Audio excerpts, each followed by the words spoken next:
Something's not right here. I can feel it. The air around me is thick with all the uncertainty.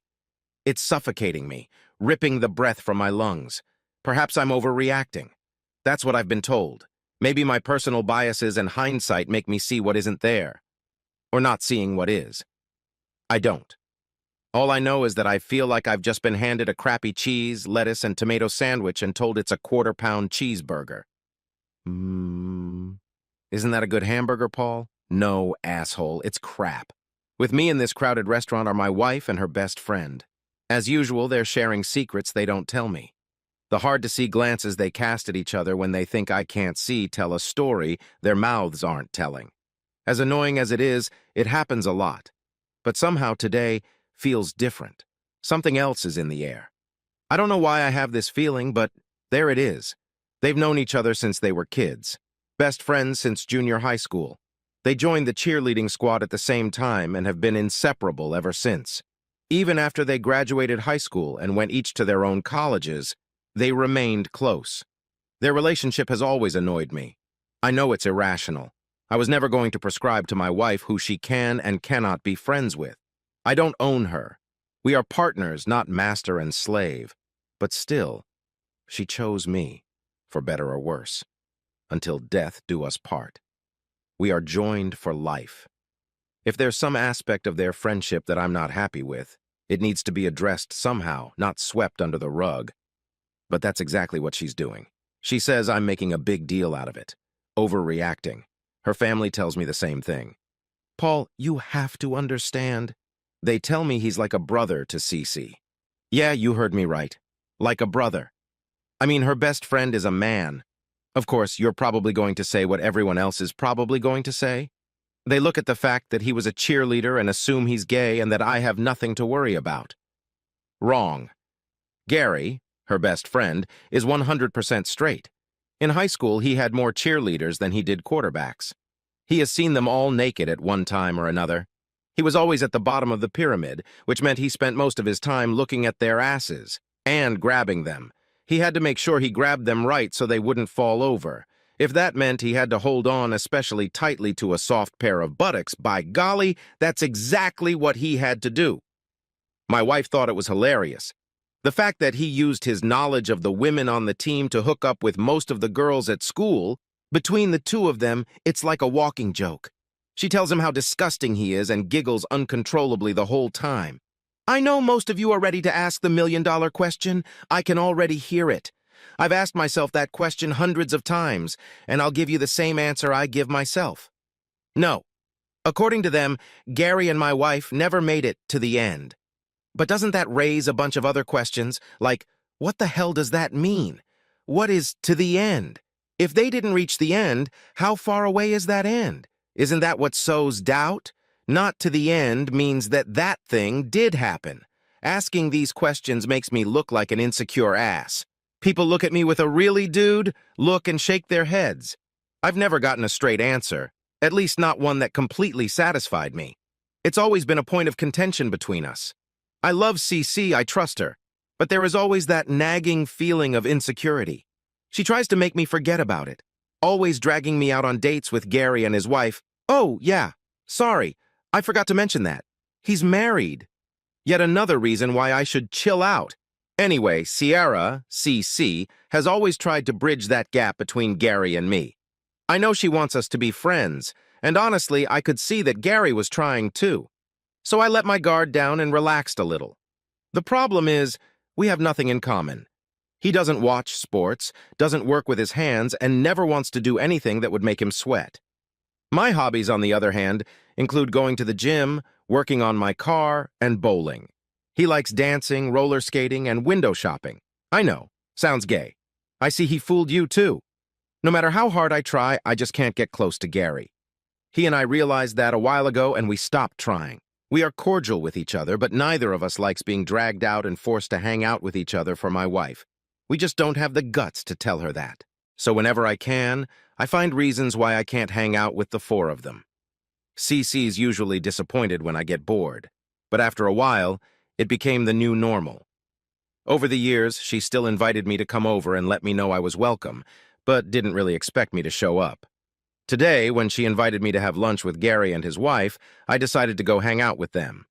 When I agreed, she seemed pleasantly surprised, but also seemed a little nervous. When we arrived at the restaurant, we were there before Gary and his wife, so we took a booth for 4.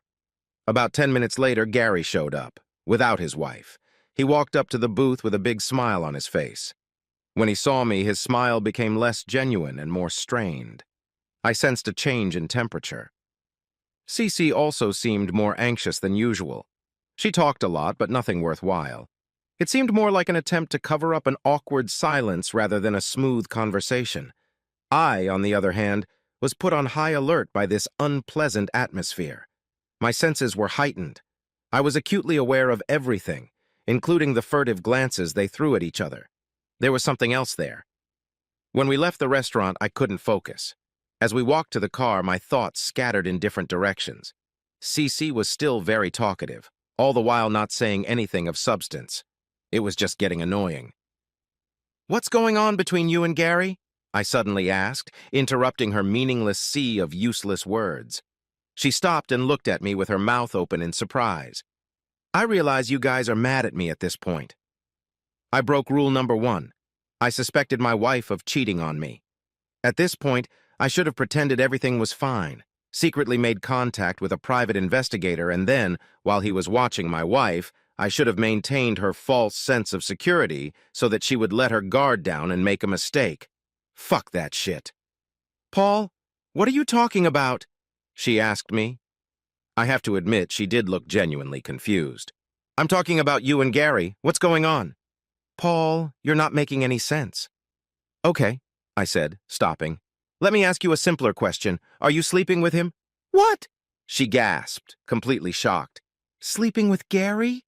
Are you out of your mind?" I admit it. Her absolute shock at the thought of her with Gary actually calmed me down. "A little bit. But I know I'm not imagining things." "If you're not fucking Gary, then fine. But something's going on. I need you to be straight with me and tell me what the hell it is." Cece shakes her head and walks forward. I step faster to catch up with her. When I level with her, she says, "I can't tell you, Paul. Don't ask." "Just wait a minute. Do you have something you can't tell me? Your husband. But you have no problem telling Gary." "Paul." She's whining like she's begging me to stop talking. "No, don't flatter me. Answer me. You can tell Gary, but not me, right?" "You don't understand, sweetheart," she said cryptically, gently grabbing my hand. "It's a tactic she uses when she wants me to calm down." I shook my hand, freeing myself, waiting for her to elaborate, but she doesn't. "Kira, you better tell me something," I say firmly. She looks at me wide-eyed, as she always does when I call her by her full name. Then her face looks defeated as she exhales irritably, quietly. "Paul, this is not my secret. I still don't give her space, and she finally gives in. Gary is cheating on his wife." "What?" "Yeah," she says, nodding. "He told me not to tell anyone, not even you." I almost sigh in relief. But then my mind starts spinning with other thoughts. "So he's cheating on his wife, and you're helping him cover it up? Is that true?" She nods again. "But you don't have to tell him anything. I promised I wouldn't tell you." By this time, we're standing by the car, so I unlock and open the door to let her inside. When she gets in, I walk around to the other side of the car and get in. "Promise me, Paul. Promise me you won't say anything." I don't answer her, starting the car. After I pull into the driveway, she once again begs me not to say anything. Honestly, I didn't care about Gary cheating on his wife. That's his business. If he wants to give up on his marriage, to hell with them. What bothers me is the fact that my wife not only knows about it, but is helping him. "So he's cheating and you're helping him?" I repeat, carefully emphasizing the words I want her to pay attention to. Now I guess she realizes the meaning of what I'm saying and starts to back off. "Well, it's not like I'm helping him with this. I'm just here to talk to him, that's all." "About the affair?" "Everything. Including cheating on his wife, right?" I can see her growing increasingly annoyed at the continuous loop this conversation is going through. Me too. I think I'm more entitled to it. I'm the only one in the dark here. The only reason for this loop is because she wants to play word games instead of just telling me the truth. "Paul, why are you questioning me? I'm not the one cheating, am I?" See, there she is. Another ploy to confuse me. She didn't even answer the question. She can't say, "Yes, I'm helping my best friend cheat on his wife." Instead, she has to try to fool me and make me out to be some crazy bastard who always overreacts. Heck, I'm not exaggerating. I've pretty much decided to let it go. The escalation alone makes it all not worth it. But I refuse to get out of the way of her word games. It's a common tactic of hers. It's actually quite effective. But not tonight. Today she can't refuse me. I quickly touch the car and squeal into the makeshift parking lot. Then I put the car in park and turn off the engine. "Paul, what the hell?" "Cece, I'm not playing with you. Give me some straight answers. We're not moving until you do." "What the hell is wrong with you?" she yells at me. I take the keys out of the ignition and put them in my pocket. A useless gesture, I know, but it makes my point perfectly clear. She sits up and stares at me, not believing her eyes, while the seconds tick away. "Jesus, you're an asshole!" she finally shouts, crossing her arms over her chest and pouting her lips. I sit silently in place, waiting. I'm not going to let her distract me from this conversation with any more confusing answers to my questions. I lean back and rest my head on the headrest. "Great! He's cheating on Cynthia with someone from his office. He tells me he feels bad but can't stop. This new woman makes him feel alive. She listens to him and understands him in a way that Cynthia just can't understand. Are you happy now? Well, where do you come in? You're giving him an alibi? Are you sitting there listening to a report on his sexual gymnastics? What are you doing for him to come talk to you about it? I'm just here to listen to Paul, that's all. You should try it sometime." I think about it for a few minutes. Then with a nod, I start the engine again and drive off. "Do you think what he's doing is wrong?" I ask after a minute of silent driving. "I guess, but I don't blame him for it." "So you don't tell him to talk to his wife? You don't tell him it's wrong to cheat on her? You just sit there and giggle with him about all the nasty things he's doing with this other woman. Am I right?" She just shakes her head. "See? This is why I didn't want to tell you. You're so quick to judge people." "Really? Telling your best friend that he's wrong to cheat on his wife is judgmental?" She lets out a groan that is pure annoyance. "That's not what this is about. It's your attitude. You're so sanctimonious. You already don't like Gary, so why would I tell you something that would make you dislike him even more? You won't even try to understand where this is coming from." "Where did it come from? He's cheating on his wife. Who the hell cares where Mr. Cheerleader came from?" I'm yelling. How the hell does she not see that? All she does is snort, shake her head, and stare out the window. We don't say another word the rest of the way home. At the end of the day, the air in my house is cold, and I'm not talking about the air conditioning. Cece walks around, deliberately ignoring me. It's highly annoying, and I, in turn, don't try to get her attention. Fortunately for me, it's Sunday. Sunday is soccer. It allows me to not even worry about her being cold to me. Later in bed, she continues to protest. When she comes out of the bathroom after her shower, she's wearing a baggy t-shirt that says, "Fuck you, not sex," and sweatpants that say, "Don't even think about it." When she gets into bed, she turns so that she's facing me.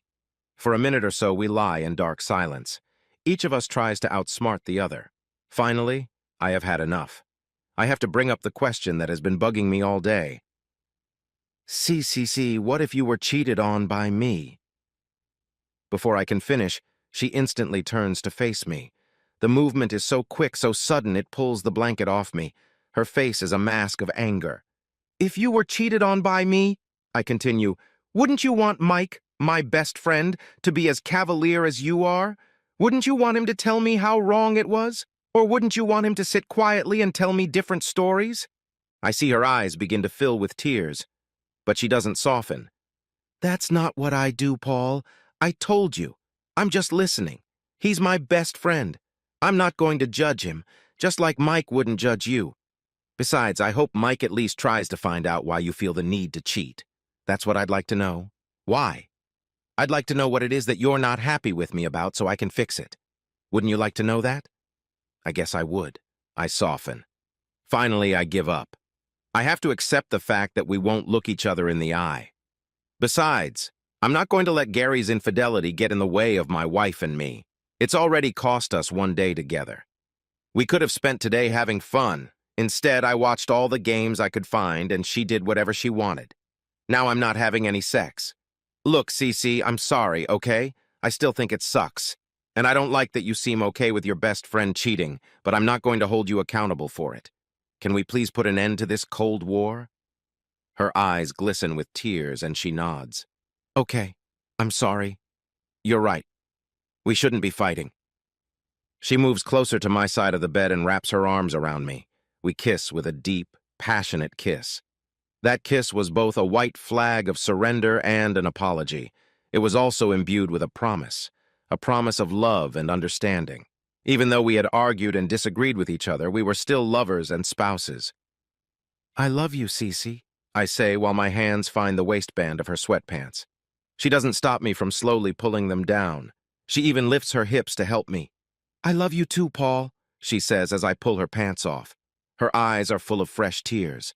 Don't ever forget that, do you hear me? I hear you. I hear you. We're making sweet love. It's one of those great sessions. Married people know what I'm talking about. Every once in a while, you and your wife have that intense, energetic sex. The kind of sex where you just can't get enough of each other. I love my wife, and I won't let Gary or anyone else get in my way. The next day, I walk through the door and kiss my wife before heading to the bedroom to remove my work casual clothes. While there, I see her cell phone light up on the nightstand, starting to vibrate. I didn't pay attention to it at first, but then curiosity took over. My wife's phone is locked, but she has it set up so that when she gets a message, it shows up on the screen. She can't reply to it until she unlocks the phone, but she can read it. So I can too. What I read stunned me at first. However, the pieces began to fall into place and make a lot more sense. When full realization came, I was furious, a boiling fury of magma. The message was from Gary, and it said, "Glad your affair is finally over. It was so not good. Your husband is a great guy. He doesn't deserve this. Besides, you know I can't keep a secret. What the fuck?" Ciara!